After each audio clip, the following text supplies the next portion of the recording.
Several minutes of commercial-free football starts now. Here are the Purple Mortgage Guys. Hey everybody, welcome to another episode of Purple Mortgage Guys. Coming to you today again after another win, an up and down roller coaster win again at that. Vikings come out victorious 24-16 down in Miami, and it was a hot, humid, kind of a really good test of a game. Started off, offense could not move the ball early. Dolphins kept moving the ball but shooting themselves in the foot with some penalties. At the end of the first quarter, I believe it was 0-0. We fell down 3-0 on a field goal. Then we were able to capitalize on a Nerve Smith touchdown, get an interception right before half that bounced around off a few players, converted that to a field goal, went into halftime up 10-3. And then in the second half, some back and forth again. Key Jalen Waddle fumble really turned the game around. It felt like it might be going the other way. And then Delvin cracked off a nice long touchdown run, putting Vikings ahead for good, and held on to win 24-16 after an onside kick recovery. So a lot of stats we could get to. I'm curious, though, Goose, what were your thoughts overall on the game yesterday down in Miami?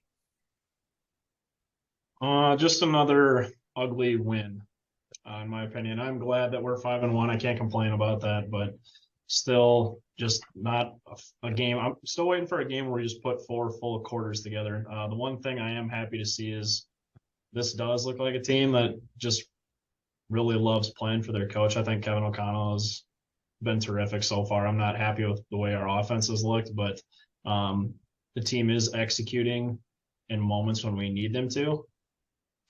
Looking back a year ago, through these first 6 games, this is probably a team that's 1-5 or 2-3 under Zimmer, with what we've seen so far. So to be able to play our best when we need to in the second half and come up with wins has been terrific. So I think we just have to keep pushing forward after the bye week here, and hopefully we can start putting some games together here where we're playing all 4 quarters instead of just 2. Did it feel to you guys like yesterday when it was 0-0 or even down 3-0? It's like we played this poor.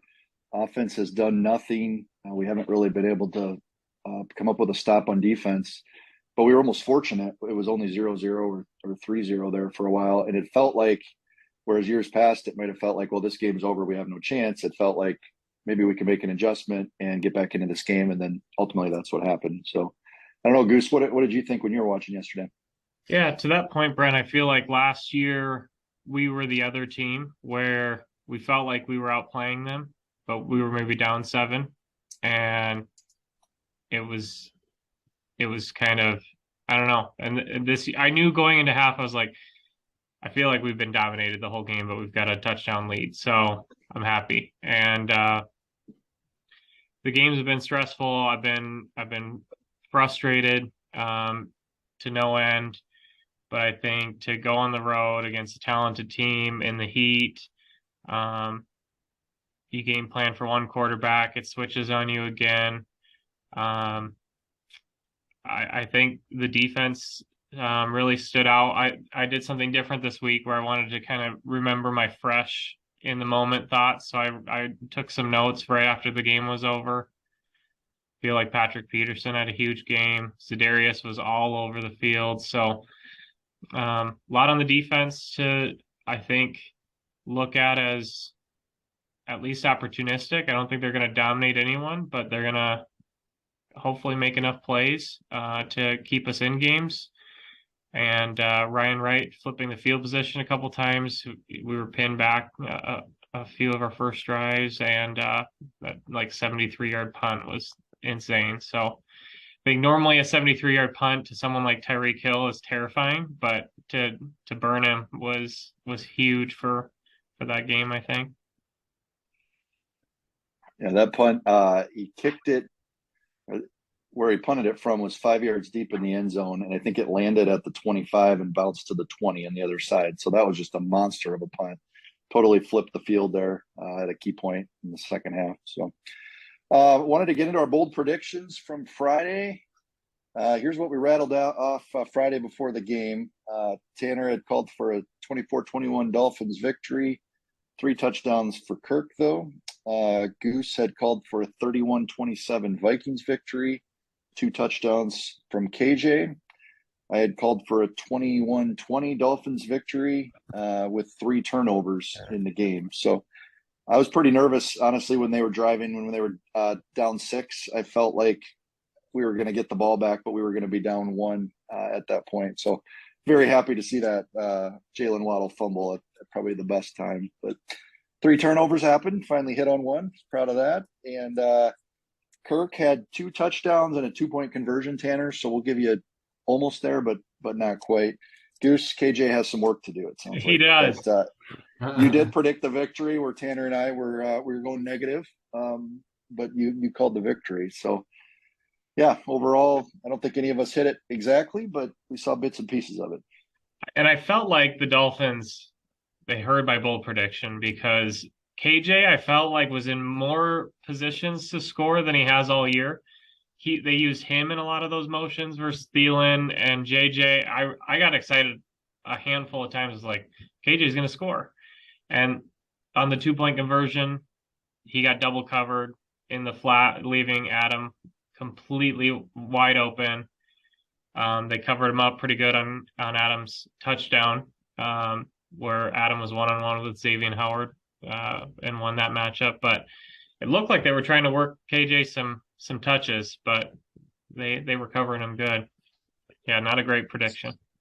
So what if I would have told you guys, I'm going to steal some Tanner tidbit knowledge from our Friday episode, but what if I told you Kirk would throw for 175 yards, the Dolphins quarterbacks would throw for 418, we would gain 234 yards total to their 458.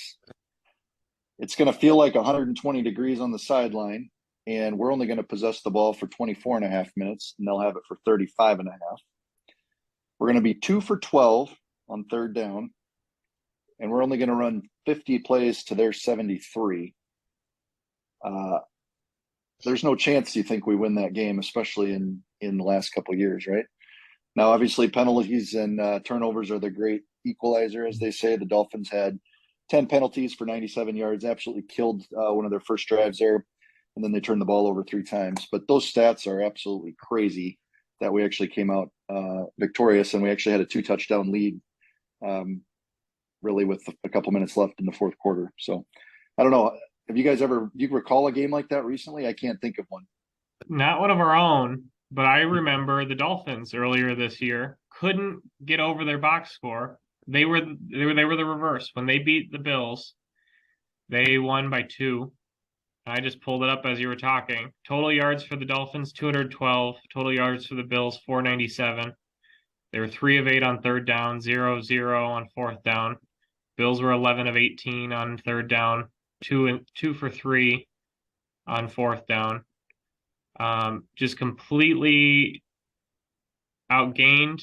Half of the time of possession, Bills had a 40-minute time of possession. Dolphins had 19, and they win by 2. So maybe it's a Dolphins thing. Maybe they need to make the box score look ugly to win the game.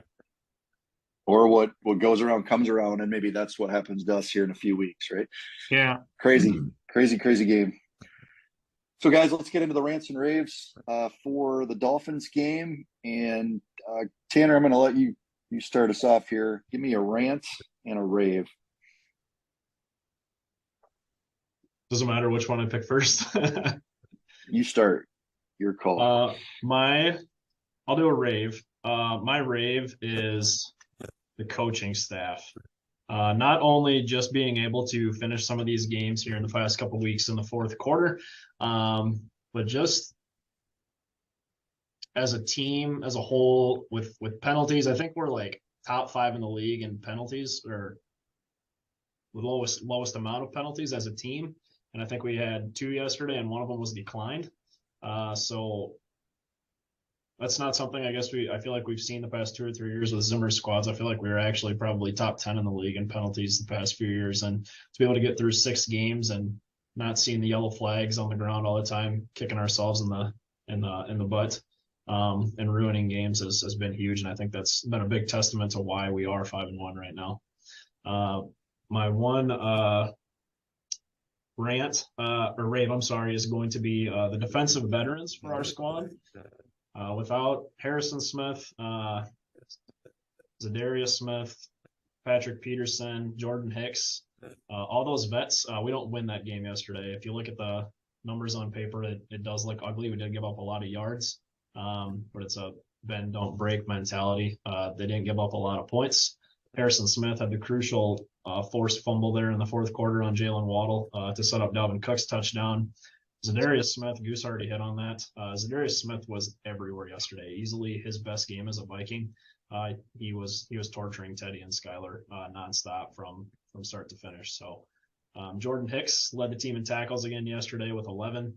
Patrick Peterson had some, not only just an interception, his first interception of the year, but he had a couple nice pass breakups as well. Pretty crucial one, I think, on 3rd and long. So that's my rave for the week, is to the defensive veterans, our leaders on that side of the ball, to step up when we needed them to. So, Goose, what do you got? Rants and raves.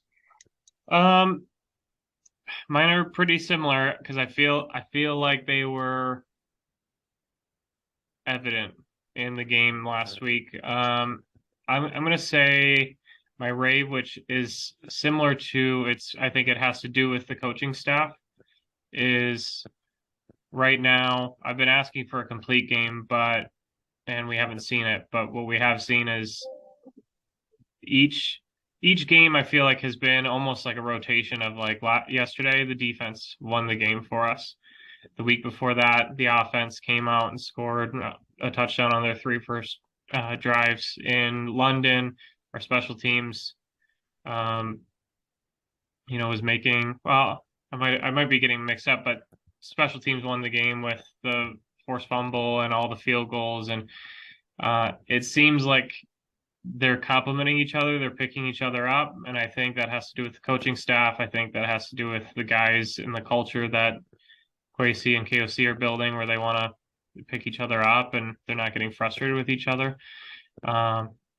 It's good to see. Josh Metellus again made a huge play on special teams. Chris Boyd made a huge it looked like it was a true muff kick, but I think part of that was Chris Boyd not getting an interference call by going off to the side, but standing right there to be at least a distraction, kind of slap at Javon Holland's chest when he was trying to field that punt. So just really good complementary football, and I hope we can see all phases working together after the bye.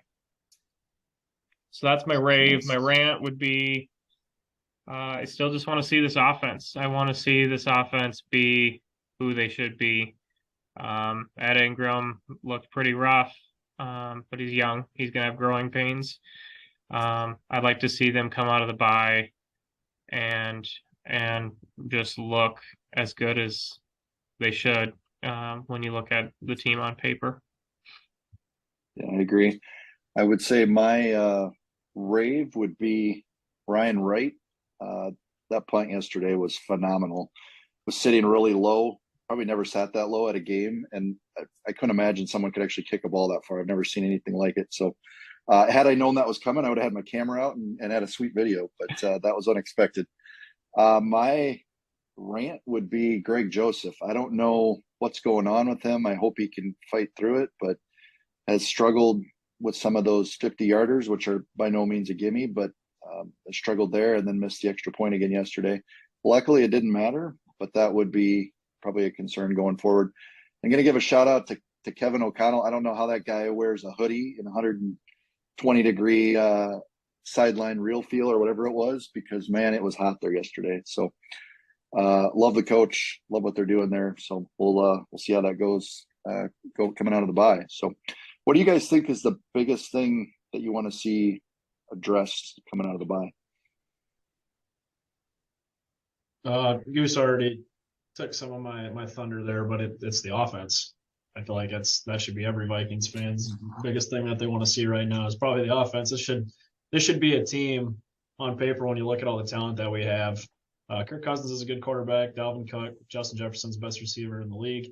this team should easily be putting up 30 points a game, and they're not. So I don't know if it's a communication thing or things just aren't clicking yet. And I'm hoping the coaching staff can get that in place and they can start doing that coming out of the bye week. We're going to need them to, because this defense isn't a team that's sustainable right now. It's not a squad that's sustainable, and we got some really tough offenses coming up here. Kyler Murray and company is coming to Minneapolis out of the bye week. We got to go to Buffalo and play probably the best team in the league right now in Buffalo. Dak Prescott's going to be coming to Minnesota. We got a good Jet squad. Giants are 5-1. So things aren't going to get easier, and we're going to have to rely on Kirk and the offense at some point to win us games consistently, I think. And that's what I want to see. I want to see that 35 points a week squad. Goose, what about you? Yeah, I think second half of the season, I want to see the run game kind of break open a little bit. I think that will help our offense go. It seems like if our offense can get going a little bit, they're a really momentum-based offense. It seems like if we go 3 and out, it seems like they really struggled to get some traction. If we can get a first down, which was kind of pointed out yesterday, I think they said on our first two scoring drives were the only drives that we had that we gained a first down. So of like 9 at the time. So I think get the offensive line going in the run game, get Delvin going in preseason. The run game was like by far our strength with the holes that they had. And I get it's mainly backups that are playing, but I feel like the scheme can work. We need to get Delvin going. Kirk's the best play action passer in the league, and hopefully that'll open up some more creative stuff that KOC's been drawn up. I feel like if the offensive line plays average, we're going to be just fine. We'll probably score that 30 points a game that Tanner's asking for. If the offensive line struggles, I think we saw what that looks like yesterday. So that'd be my focus. Those New York games do not look near as easy as they did at the beginning of the year. The Giants come to town, the Jets come to town. Reminder, I don't think any one of our listeners yet has predicted the correct final score. So chance to get some tickets to that Jets game if you correctly predict one of these upcoming games. So have the bye week coming up this coming weekend, then the Cardinals the following. So we'll probably come to you again live or later this week, I should say, with another episode of Purple Mortgage Guys. In the meantime, if you're looking for a home loan, reach out to any of us here. We'd love to help you out with that. Talk a little Vikings football and get you squared away with a purchase or a refinance. So hope everybody has a great week ahead. We'll talk to you again soon.